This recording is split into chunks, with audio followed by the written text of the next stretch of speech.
नमस्कार दोस्तों, स्वागत है आपका हमारे YouTube चैनल एग्ज़ाम प्रेपरेशन पर। आज का सेशन शुरू करने से पहले यदि आप हमारे चैनल पर नए हैं तो हमारा चैनल सब्सक्राइब करें, वीडियो को लाइक करें, शेयर करें और बेल बटन को प्रेस करना ना भूलें। Historical background of the Indian constitution. भारतीय संविधान का ऐतिहासिक पिछोकड़। British came to India in 1600 AD as traders in the form of East India Company। अंग्रेज भारत में 1600 में व्यापार करने के लिए ईस्ट इंडिया कंपनी के रूप में आए। East India company was also known as East India trading company और English East India company. East India company को ईस्ट इंडिया ट्रेडिंग कंपनी और इंग्लिश ईस्ट इंडिया कंपनी के नाम से भी जाना जाता था। The East India Company was founded in the year 1600। East India company की स्थापना 1600 में हुई। फॉर परसुएडिंग द ट्रेड, व्यापार करने के लिए विद ईस्ट इंडीज के साथ, that is south Asia and south east Asia. Actual में जो डेट थी वो थी 31 दिसंबर 1600। जो ईस्ट इंडिया कंपनी की स्थापना 31 दिसंबर 1600 को हुई थी। But the east India company traded mainly in the Indian सब कॉन्टिनेंट एंड चाइना। जो ईस्ट इंडिया कंपनी है मुख्य रूप से अपना व्यापार भारतीय सब कॉन्टिनेंट और चाइना के साथ ही करती थी। East India company has exclusive right to trade in India. East India company के पास भारत में ट्रेड करने के विशेष अधिकार थे। In the year 1765 1765 में ईस्ट इंडिया कंपनी obtained दीवानी rights of Bengal, Bihar and Orissa. East India company ने बंगाल, बिहार और उड़ीसा के जो दीवानी राइट्स प्राप्त कर लिए। दीवानी rights means rights over revenue and civil justice. दीवानी राइट्स का अर्थ है, तात्पर्य है रेवेन्यू और सिविल जस्टिस पर अधिकार। इन द ईयर 1858 1858 में आफ्टर द सीपोय म्यूटिनी, सैनिक विद्रोह के बाद, British crown assume direct responsibility for the governance of India. British crown ने भारत के गवर्नेंस की जो डायरेक्ट रिस्पॉन्सिबिलिटी संभाल ली। This rule continued up to August 1947। यही रूल 15 अगस्त 1947 तक चलता रहा। Now we can divide the rule of British into two parts। हम ब्रिटिश के जो रूल है उसको दो भागों में डिवाइड कर सकते हैं, company rule and the British crown rule. जो कंपनी रूल था वो टाइम पीरियड था 1600 से 1858 तक। जो ब्रिटिश क्राउन रूल था वो था 1858 से देश की आज़ादी तक, 1947 तक। सबसे पहले पढ़ते हैं कंपनी रूल। कंपनी रूल है, उसमें सबसे पहले आता है रेगुलेटिंग एक्ट ऑफ 1773। 1773 का regulating act. This act was the first step taken by the British government.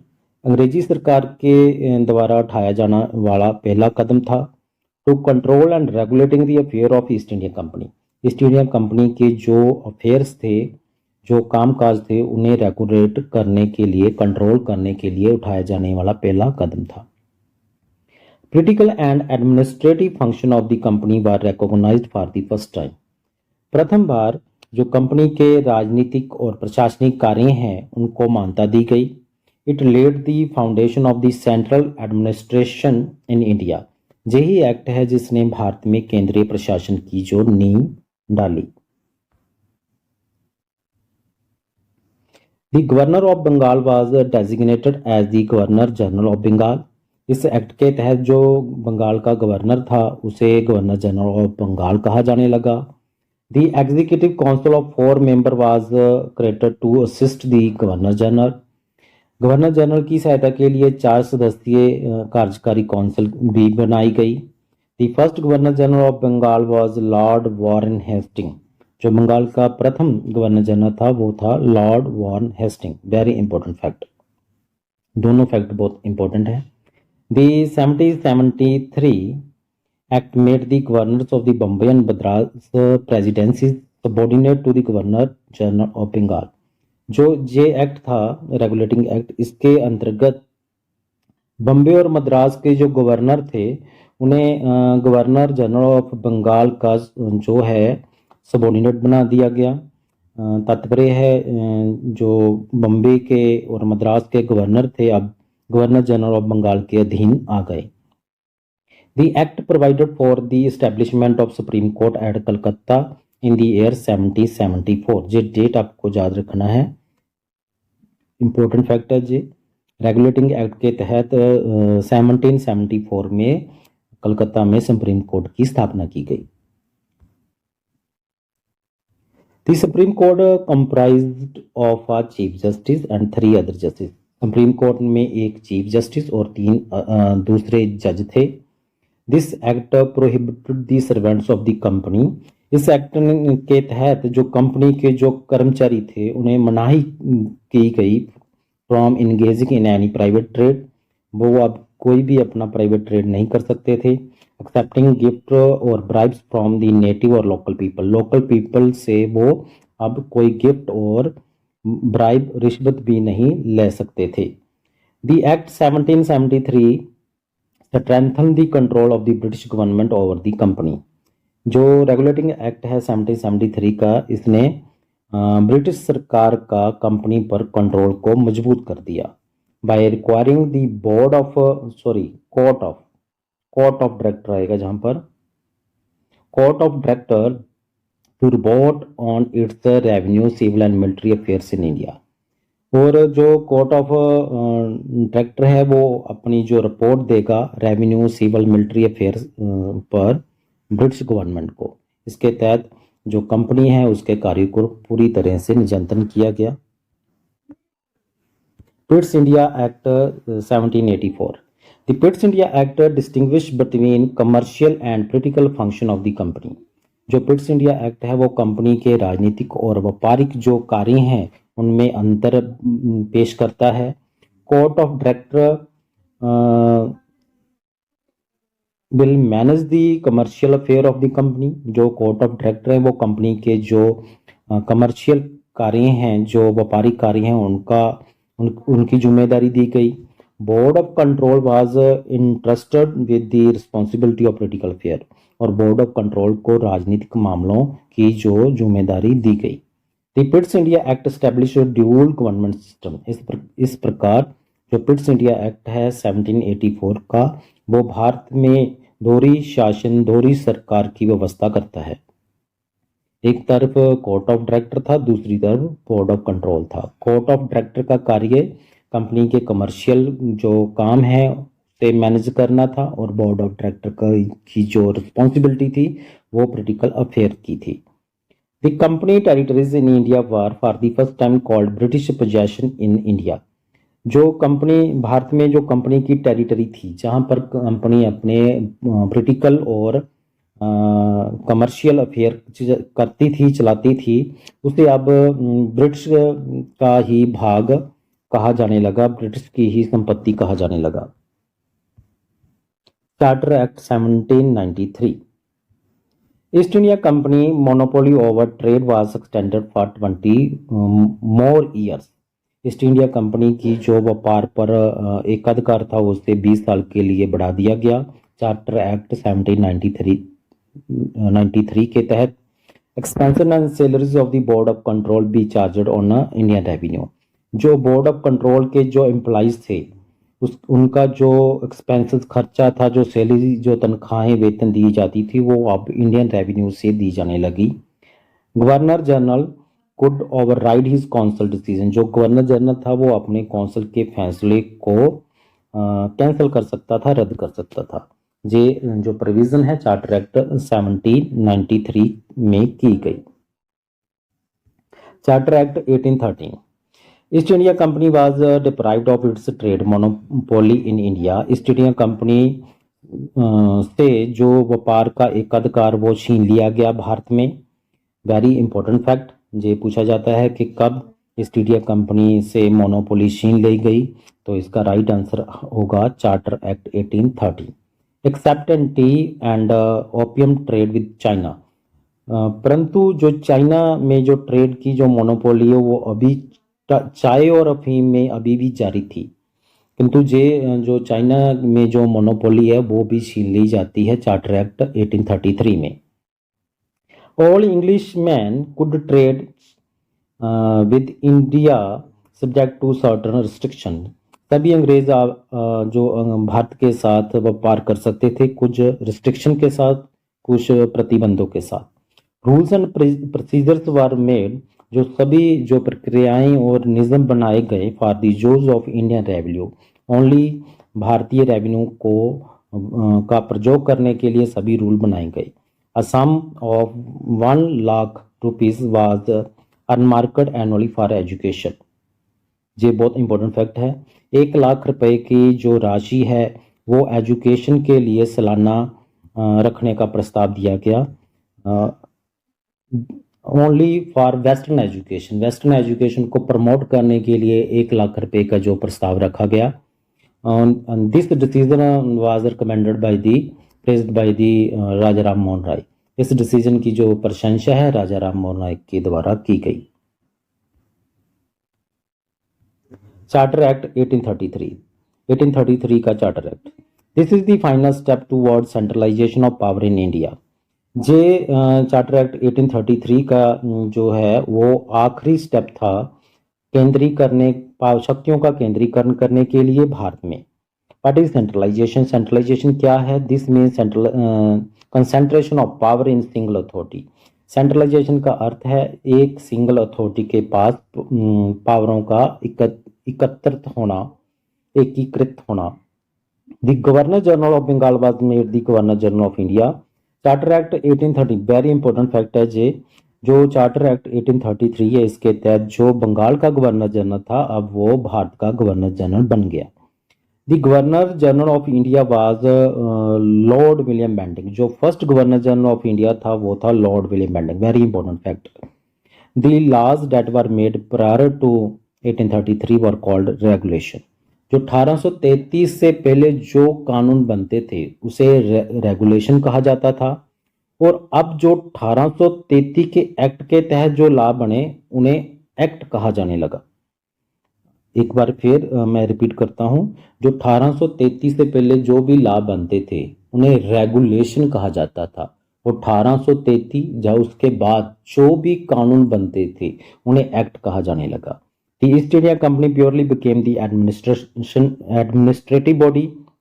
इस एक्ट के तहत जो ईस्ट इंडिया कंपनी है पूरी तरह से प्रशासनिक संस्था बन गई। The governor general of Bengal became the governor general of India. जो 1833 के चार्टर एक्ट में जो गवर्नर जनरल ऑफ बंगाल है वो इंडिया का गवर्नर जनरल बन गया। Company was asked to close its business at the earliest. Company को जल्दी से जल्दी अपने सारे कारोबार बंद करने के लिए कहा गया। It put an end on company trade monopoly. और इस एक्ट ने कंपनी के जो मोनोपोली ट्रेड पर को पूरी तरह समाप्त कर दिया। Even tea and opium with China. China के साथ जो चाय और अफीम का जो मोनोपोली है वो भी इसमें समाप्त कर दी गया इस एक्ट में। Government of Madras and Bombay was deprived from of legislative power. जो मद्रास और बम्बे की जो गवर्नमेंट है उसे पहले कानूनी बनाने की पावरें थी, लेजिस्लेटिव पावरें थी, वो भी उनसे छीन ली गई। Fourth member law member was added to the council of governor general. जो फोर्थ मेंबर था वो लॉ मेंबर था, उसे गवर्नर जनरल की काउंसिल में शामिल किया गया। Government service was thrown open to the people of India. Very important fact. जो 1833 का जो चार्टर एक्ट है उसमें जो सरकारी नौकरियां थी वो भारतीय लोगों के लिए खोल दी गई। All laws made by governor general in council came to as known as act not regulation. जो भी 1833 के अंतर्गत जो भी लॉ बनते थे उन्हें अब एक्ट कहा जाने लगा, रेगुलेशन नहीं कहा। रेगुलेशन इससे पहले वाले एक्ट को कहते थे। Provision was made for the appointment of law commission for codification of law. कानून को लागू करने के लिए एक प्रोविज़न की गई है इस एक्ट में जिसमें लॉ कमीशन को अपॉइंट करने की जो प्रोविज़न की गई। स्लेवरी वाज अबॉलिश्ड, गुलामी प्रथा का अंत कर दिया गया इस एक्ट के तहत। For the first time the governor general government was known as government of India. प्रथम बार इस एक्ट के तहत जो गवर्नर जनरल की सरकार थी उसे अब गवर्नमेंट ऑफ इंडिया कहा गया। The council was also known as Indian council, और जो काउंसिल थी उसे इंडियन काउंसिल कहा जाने लगा।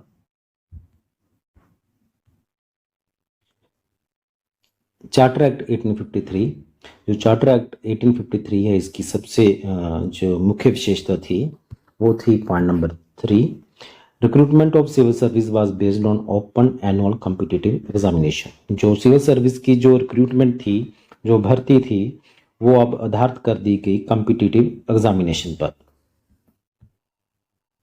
Government of India act 1858, rule of company in India ended, Bharat में कंपनी का जो शासन है उसे समाप्त कर दिया गया। That of the crown began, और इसी के साथ जो ताज का शासन है उसे आरंभ कर दिया गया। System of double government ended, जो दोहरी जो सरकार थी उसका जो सिस्टम उसे समाप्त कर दिया गया। Both the court of director as well as the board of control was abolished, court of director और बोर्ड ऑफ जो कंट्रोल है उन दोनों को ही समाप्त कर दिया गया। Very important fact, secretary of state for India was appointed, भारत के लिए सेक्रेटरी ऑफ स्टेट का जो पद है उसे अपॉइंट किया गया। He was assisted by a 15 member council, और जो सेक्रेटरी ऑफ स्टेट था उसकी सहायता के लिए 15 सदस्यीय काउंसिल का भी गठन किया गया। He was to exercise the power of the crown, जो सेक्रेटरी ऑफ स्टेट है उसने जो क्राउन की पावरों का प्रयोग करना था। This came into being after the Sepoy Mutiny of 1857। J act जो 1857 की जो सैनिक विद्रोह बगावत है उसके बाद जे एक्ट होंद में आया। This act is also known as the act for good government in India. इस एक्ट को भारत में गुड गवर्नमेंट एक्ट के लिए भी जाना जाता है। This is the first statute enacted by the Parliament for the governments of India under the direct rule of British government। ये एक प्रथम एक्ट था जिसे ब्रिटिश रूल सरकार के डायरेक्ट रूल के अधीन इसे लागू किया गया। Government of India act 1858 abolish the east India company, इस एक्ट ने ईस्ट इंडिया कंपनी को समाप्त कर दिया। British crown assumed sovereignty over India from the east India company, जो ब्रिटिश क्राउन है उसने ईस्ट इंडिया कंपनी से जो भारत पर जो प्रभुसत्ता वो वापस अपने हाथों में ले ली। The designation of governor general of India was change to the viceroy of India. इस एक्ट के तहत वेरी वेरी इंपॉर्टेंट, इस एक्ट के तहत जो गवर्नर जनरल ऑफ इंडिया था उसका जो ओहदा बदलकर अब वाइसराय ऑफ इंडिया कर दिया गया। The last governor general of India was Lord Canning, जो भारत का अंतिम गवर्नर जनरल था वो लॉर्ड कैनिंग था। First viceroy of India was Lord Canning, और जो भारत का प्रथम वाइसराय था वो भी लॉर्ड कैनिंग था। अंतिम गवर्नर जनरल और फर्स्ट वाइसराय है वो लॉर्ड कैनिंग था। The government of India act 1858 abolish the board of control and court of director. Board of control और कोर्ट ऑफ डायरेक्टर दोनों को समाप्त कर दिया गया, कंपनी के शासन को समाप्त कर दिया गया इंडिया एक्ट 1858 के अंतर्गत। New position of called secretary of state for India was created. Bharat के लिए एक नई पोजीशन जिसे हम सेक्रेटरी ऑफ स्टेट कहते हैं उसका निर्माण किया गया। Power of the crown war exercise by the secretary of state for India, जो क्राउन की पावर है उसका इस्तेमाल सेक्रेटरी ऑफ स्टेट के द्वारा किया जाना था। Secretary of state for India is a member of cabinet, जो सेक्रेटरी ऑफ स्टेट है उसे वह कैबिनेट का मेंबर था और is responsible to the British parliament, और ब्रिटिश पार्लियामेंट के प्रति जवाबदेह था। Secretary of state for India was assisted by a council, secretary of state की सहायता के लिए एक काउंसिल थी कंसिस्टिंग ऑफ 15 मेंबर, इसमें 15 सदस्य थे। नेक्स्ट चलते हैं Indian council act 1861। The policy of association of Indians in legislation starter, जो भारतीयों की जो एसोसिएशन है लेजिस्लेशन में वो 1861 से स्टार्ट होती है।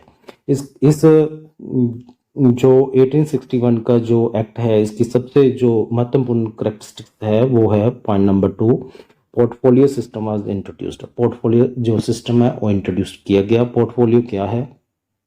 जब भी कोई चीफ मिनिस्टर बनता है, जब पीएम बनता है, तो वो वक् वक् डिपार्टमेंट है वो वक् वक् मिनिस्टर को डिस्ट्रीब्यूट करता है, उसे हम पोर्टफोलियो कहते हैं।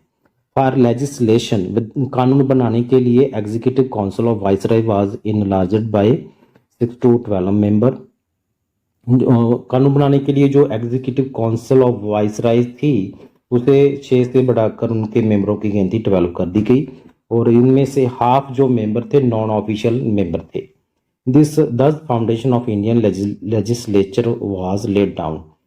इस प्रकार जो भारत में जो भारतीय विधानसभा की जो नींव रखी गई वो 1861 के एक्ट के तहत ही जो रखी गई।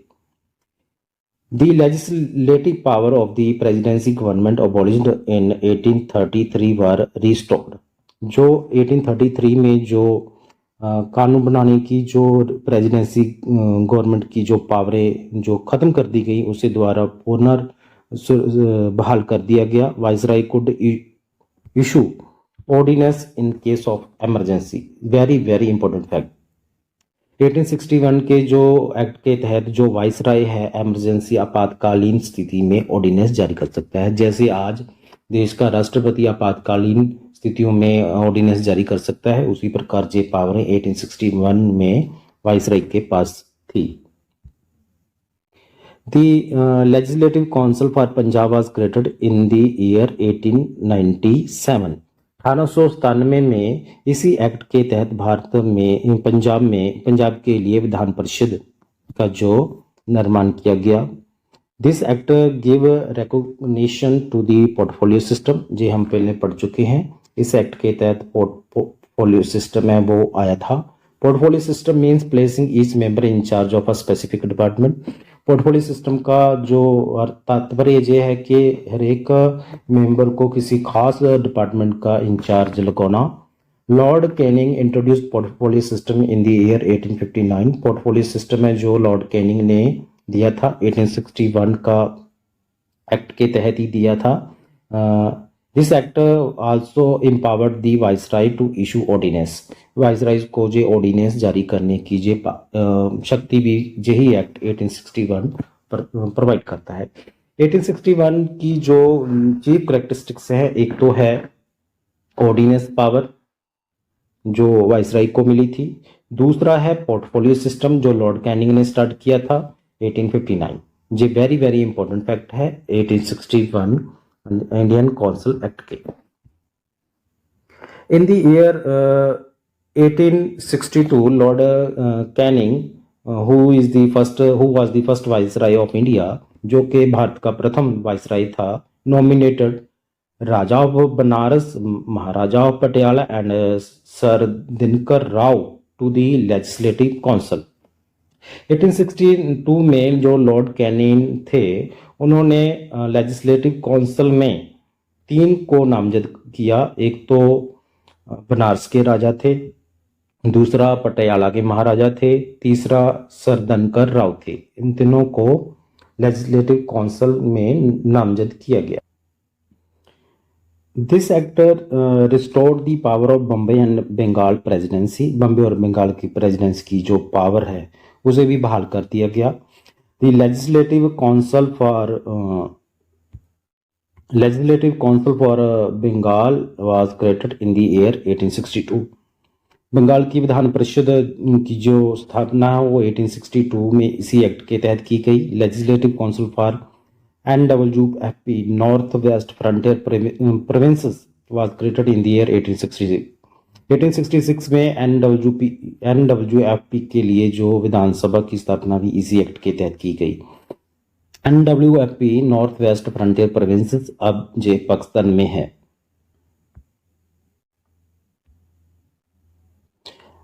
नेक्स्ट है अपने को हमारे पास इंडियन कौंसल एक्ट 1892, 1892 का इंडियन कौंसल एक्ट। इस जो एक्ट की जो मेन जो करेक्टरिस्टिक्स है वो है councils were given to power the discuss budget and to question the executive.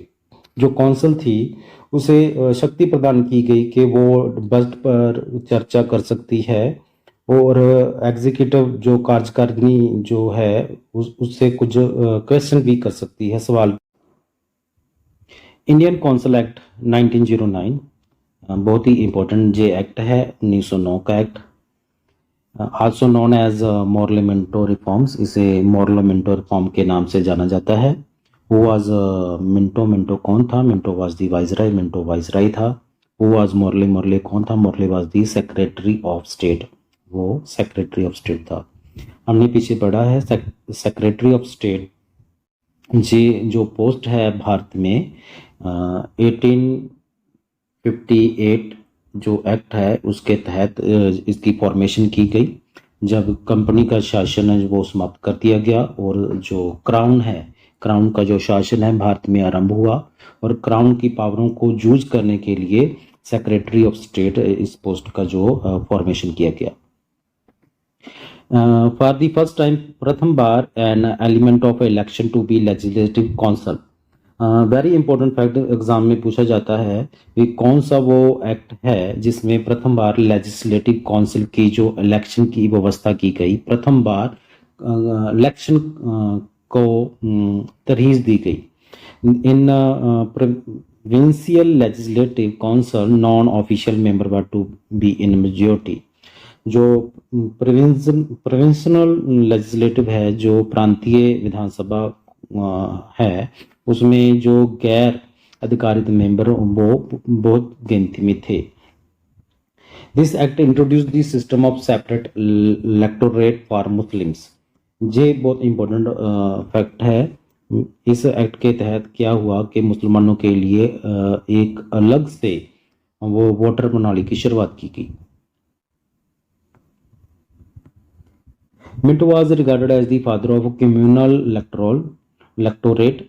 Minto को एक संप्रदायी वोटरों का पितामह भी कहा जाता है क्योंकि उन्होंने मुसलमानों के लिए एक अलग से जो कम्युनल इलेक्टोरल है उसकी जो व्यवस्था की थी।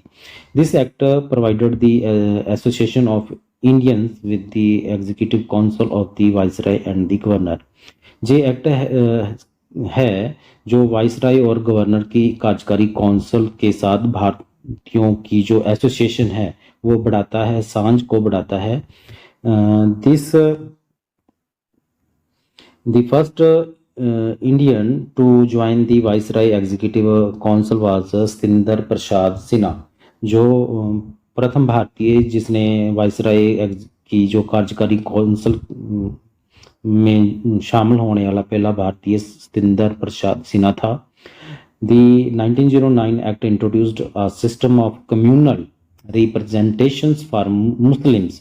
1909 का जे एक्ट है जे मुसलमानों के लिए एक अलग इलेक्टोरेट का जो की व्यवस्था करता है bye accepting the concept of the separate electorate.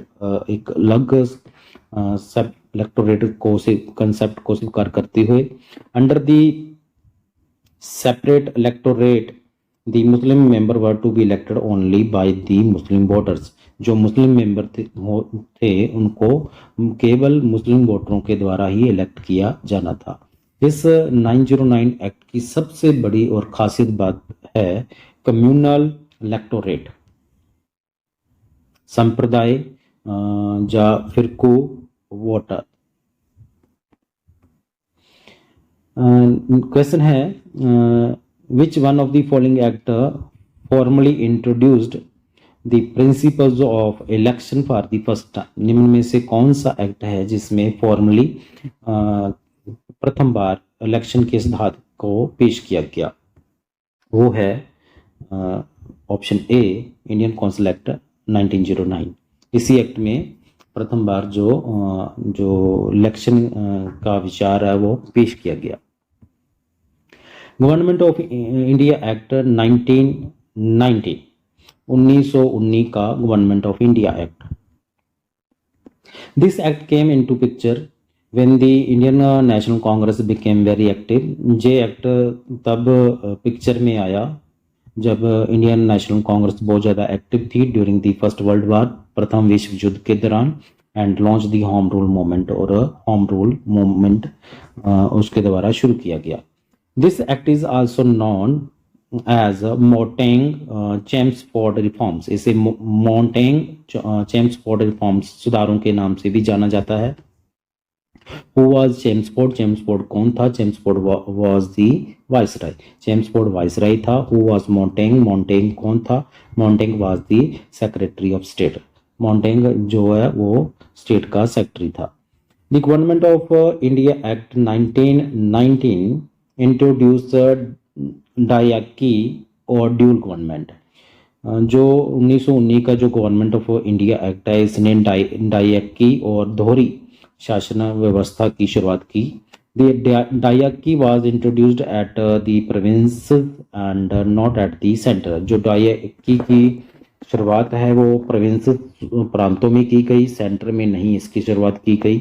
Provinces budget was separated from the centre budget. जो प्रांतों का बजट था वो सेंटर के बजट से अलग होता था। Through the government of India act 1919 bicameralism. Bicameralism means two houses. Bicameralism अर्थ है दो houses, upper and lower houses. जैसे आज हमारे पार्लियामेंट में दो हाउसेस हैं, राज्यसभा और Lok Sabha. Was introduced at the centre. इसे सेंटर में इंट्रोड्यूस किया गया, अवगत कराया गया। और इस एक्ट की दो खासियत ये हैं कि जो सेंटर था, सेंटर में तो पार्लियामेंट दो सदनीय था जिसमें अपर हाउस और लोअर हाउस था। जो प्रांत थे, सूबे थे, वहां पर डायरेक्टली दोहरी शासन व्यवस्था जिसे हम कहते हैं ड्यूल गवर्नमेंट, उसकी जो शुरुआत की गई थी।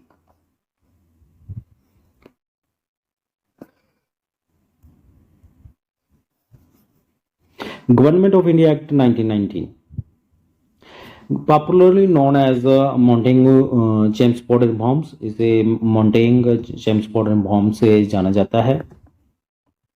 Indian legislative became bicameral for the first time. जो भारत की जो पार्लियामेंट है, जो विधानसभा है, वो बाय कैमरल बन गई, दो सदनी बन गई। अपर एंड लोअर सदन दो इसमें बनाए गए। The office of the high commissioner of India was created in London. इसी एक्ट के तहत लंदन में जो हाई कमिश्नर का जो ऑफिस है उसको बनाया गया।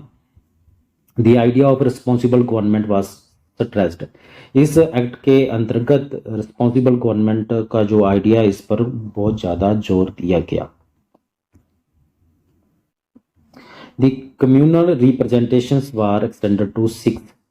हमने देखा है जो कम्युनल रिप्रेजेंटेशन सबसे पहले दी गई थी 1909 के एक्ट में, मॉर्लोमेंटो एक्ट में, जो कि मुसलमान को दी गई थी। किंतु 1919 एक्ट में जे कम्युनल रिप्रेजेंटेशन बढ़ाकर सिख को दी गई और क्रिश्चियन को भी दी गई थी। Secretary of state for India was now to be paid from British revenue. और अब इस एक्ट के तहत जो सेक्रेटरी ऑफ स्टेट था उसकी जो पेमेंट है, जो अदायगी है, वो ब्रिटिश रेवेन्यू से की जाने लगी। Dietary was introduced in provinces. और जो प्रांतीय हैं उनमें डायरेक्टी मीन्स डबल गवर्नमेंट है, उसकी व्यवस्था की गई। बाय डिवाइडिंग सब्जेक्ट, जो सब्जेक्ट डिवाइड किए गए ऑफ एडमिनिस्ट्रेशन, प्रशासन के, between official member and elected member. Means कुछ जो सब्जेक्ट थे जिन पर कानून इलेक्टेड मेंबर बनाते थे और कुछ प्रकार ये ऑफिशियल मेंबर करते थे। इस प्रकार डायरेक्टी की व्यवस्था की गई प्रोविंसेस में। The Act of 1919 extended communal representation for Sikhs, Indian Christian, Europeans and Anglo-Indians। जो कम्युनल संप्रदाय जो रिप्रेजेंटेशन है वो सिख भाईचारे को, भारतीय ईसाई धर्म को, यूरोपियन और इंडियन एंग्लो को दी गई, जो कि 1909 के एक्ट में केवल मुसलमानों को दी गई थी। जहाँ पर एक फैक्ट जो आपने याद रखना है, remember the 1909 act introduce communal representation only for Muslim. जो 1909 का जो कम्युनल एक्ट है, जो कम्युनल रिप्रेजेंटेशन देता है केवल मुसलमानों को, नॉट फॉर ऑल कम्युनिटीज, सभी कम्युनिटी को नहीं देता, सभी कम्युनिटी को देता है 1919 का। These are the question that are asked in the examination. Read carefully. इस टाइप के क्वेश्चन अक्सर एग्जाम में पूछे जाते हैं, क्वेश्चन को बड़े ध्यान से पढ़े। आगे चलते हैं Simon commission. In the year 1927 1927 को स्टेटरी कमीशन वाज अपॉइंटेड, एक वैधानिक कमीशन की स्थापना की गई under the chairmanship of Simon की चेयरमैनशिप में, टू इंक्वायरी, जिसने इंक्वायरी करनी थी into the and report on the working of the 1919 act. जो 1919 एक्ट है वो किस प्रकार भारत में कार्य कर रहा है, उसमें कोई रिफॉर्म्स की लोड है, आवश्यकता है या नहीं, इस पर जो साइमन कमीशन की स्थापना की गई। The Simon commission was appointed, Simon commission की जो अपॉइंट किया गया बाय द ब्रिटिश गवर्नमेंट द्वारा अपॉइंट किया गया था इन नवंबर 1927, नवंबर 1927 को। This was the 7 member of commission, ये 7 मेंबरों का एक कमीशन था। The chairman of the commission was sir John Simon, इस कमीशन के चेयरमैन सर जॉन साइमन थे। The purpose of the commission was to report, इस कमीशन का जो पर्पस था रिपोर्ट पेश करना on the condition of India, Indian के हालातों पर, under the new constitution, constitution जो 1919 का जो नया संविधान है उसके अंतर्गत भारत की क्या स्थिति है, भारत के क्या हालात है, उस पर इस कमीशन ने रिपोर्ट पेश करनी थी। All the member of the committee were British, सारे इस कमेटी के मेंबर अंग्रेज थे। तो all the parties boycott the commission, इसलिए सभी पार्टियों ने इस कमीशन का बाइकॉट किया। The Simon commission submitted the report in the year 1930, इस कमीशन ने 1930 में अपनी रिपोर्ट सबमिट की।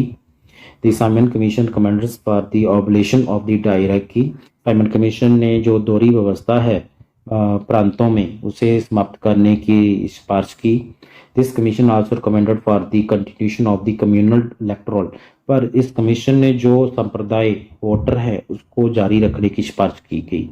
जो कम्युनल इलेक्टोरेट है, इलेक्टोरेट है, जे 1909 का जो एक्ट है उसके अंतर्गत सबसे पहले मुसलमानों को दी गई, फिर ये एक्सटेंड कर सिख और जो क्रिश्चियन हैं और इंडियन एंग्लो के जो समुदाय के लोग हैं उनको 1919 एक्ट 1919 के एक्ट में ये एक्सटेंड कर दी गई। The British government convened 3 round table conference to consider the proposal of the Simon commission, जो साइमन कमीशन ने अपना प्रस्ताव दिए थे उनको कंसीडर करने के लिए ब्रिटिश गवर्नमेंट ने 3 राउंड की चर्चा जो आरंभ की गई। The conference to be attended by the representative of the British government, इस कॉन्फ्रेंस को में जो शामिल हुए थे वो ब्रिटिश गवर्नमेंट के रिप्रेजेंटेटिव थे, ब्रिटिश इंडिया के रिप्रेजेंटेटिव थे, एंड इंडियन प्रिंसली स्टेट, जो भारतीय राजे थे वो इसमें शामिल थे। Regarding the round table conference will learn more during the study of national movement, round table के बारे में और ज़्यादा जानकारी हम नेशनल मूवमेंट कि जब हम स्टडी करेंगे तब प्राप्त करेंगे।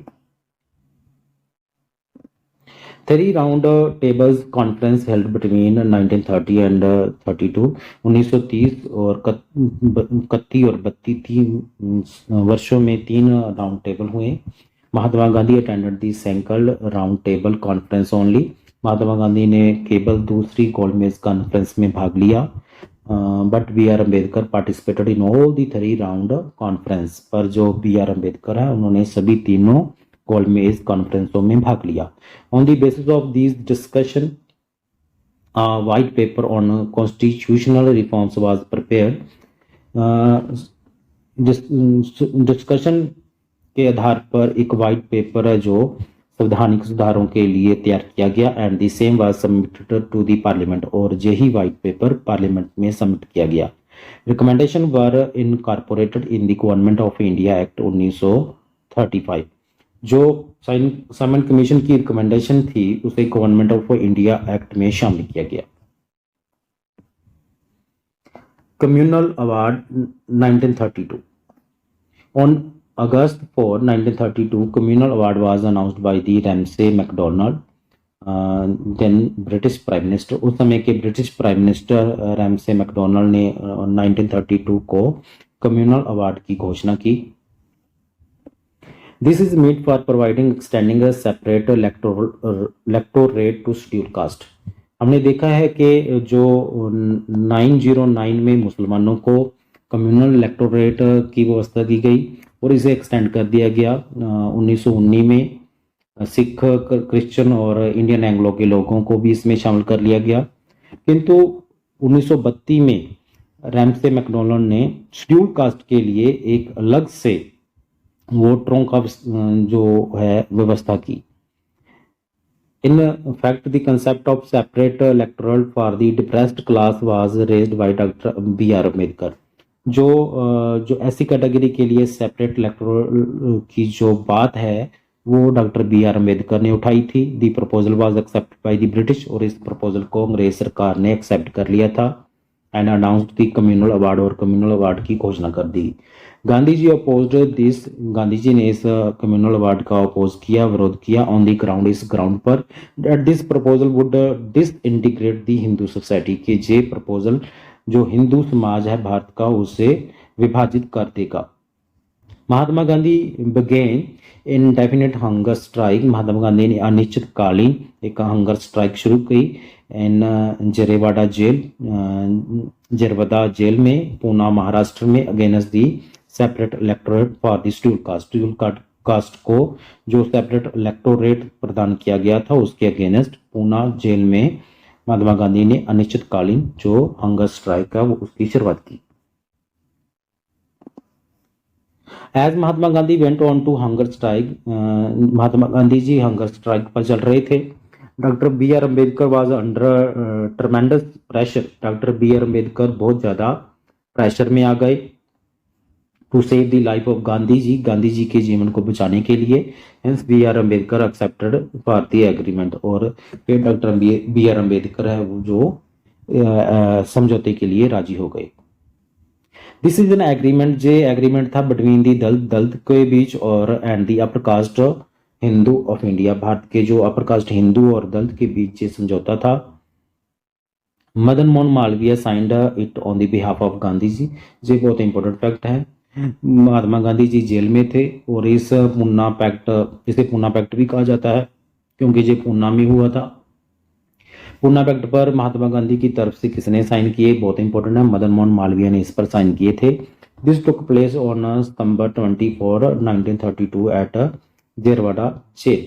ये जो एग्रीमेंट हुआ था, जो समझौता हुआ था, ये पूना की जो जेरवाड़ा जेल में हुआ था 1932 को हुआ था. अंडर पूना पैक्ट के अंतर्गत there shall be seats reserve for the depressed class. जो अनुसूचित जाति हैं, डिप्रेस्ड क्लास है, उसके लिए सीट रिजर्व की गई.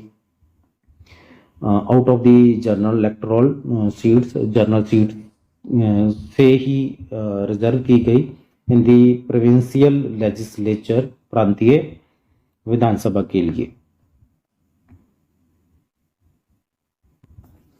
Government of India act 1935 prescribe the federation. ये एक फेडरेशन को निर्धारित करता है. Government of India act 1935 divides the power, शक्तियों को जे बंटवारा करता है. फेडरल लिस्ट, जिसे आप केंद्रीय लिस्ट कह सकते हैं, इसमें 59 सब्जेक्ट थे जिन पर जो केंद्र है वो कानून बना सकता था.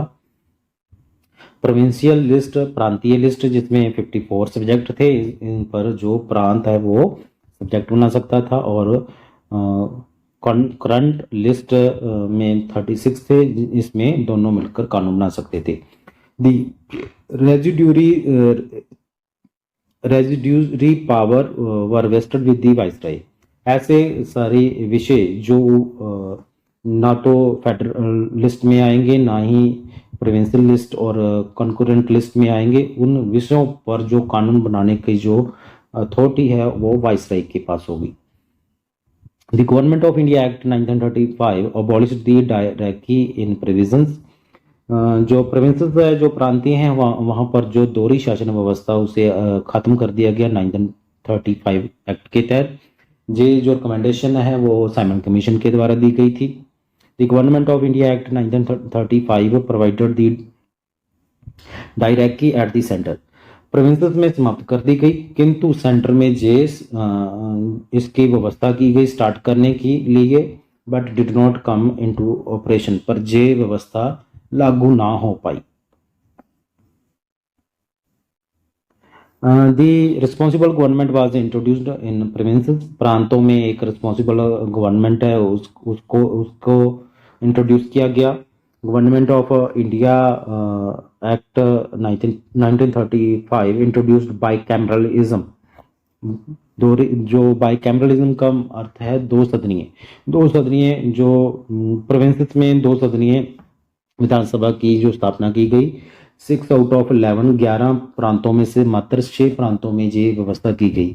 जैसे कि पंजाब में हमारे पास एक ही सदन है, यूनिकैमरल कहेंगे हम, और यूपी, बिहार, आंध्र प्रदेश जहाँ पर बाईकैमरलिज्म की व्यवस्था की गई है, दो सदनीय है। This was legislative assembly. एक तो लेजिस्लेटिव असेंबली होगी जिसे हम विधानसभा कहते हैं, एंड द लेजिस्लेटिव काउंसिल एक विधान परिषद होगी। In the rest of the provinces, और बाकी जो 5 प्रोविंसेस हैं, द लेजिस्लेचर वाज यूनिकैमरल। वहाँ पर जो विधान पालिका है वो एक सदन वाली होगी। 11 थी, 11 में जो प्रोविंसेस थी उनमें से 6 प्रोविंसेस पर तो बाईकैमरलिज्म था और 5 पर यूनिकैमरल था। This act extended separate electoral depressed class SC, women and labour. इस एक्ट के अंतर्गत वोमेन, मजदूर और डिप्रेस्ड क्लास SC कैटेगरी के लिए एक अलग से जो इलेक्टोरल की जो व्यवस्था की गई। This act extended the franchise. इस एक्ट के अंतर्गत जो वोट देने का अधिकार है उसे बढ़ा दिया गया। With this 10% of the people got voting right. इसके साथ ही जो टोटल पॉपुलेशन का 10% लोग हैं वो वोट देने जा सकते थे, उनको वोट का अधिकार प्राप्त हो गया था। Government of India act 1935 granted limited franchise on the basis of tax, property and education. जो गवर्नमेंट ऑफ इंडिया एक्ट 1935 है वो टैक्स, प्रॉपर्टी और एजुकेशन पर आधारित होने के कारण लिमिटेड जो है वोट देने की जो सीमित जो फ्रेंचाइज है वो ग्रांट करता है, प्रदान करता है। Government of India act 1935 provided for the establishment of Reserve Bank of India in the year of 1935। Government of India act 1935 के तहत ही RBI की जो स्थापना है, एस्टेब्लिशमेंट है, वो हुई है।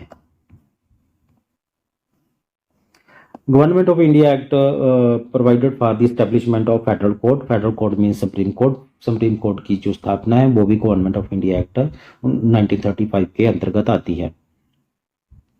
Federal court was set up in the year 1837 इन दिल्ली। जो फेडरल कोर्ट है, सुप्रीम कोर्ट है, उसकी स्थापना की गई 1937 को दिल्ली में। The first chief justice of federal court was justice Morris Gwyer.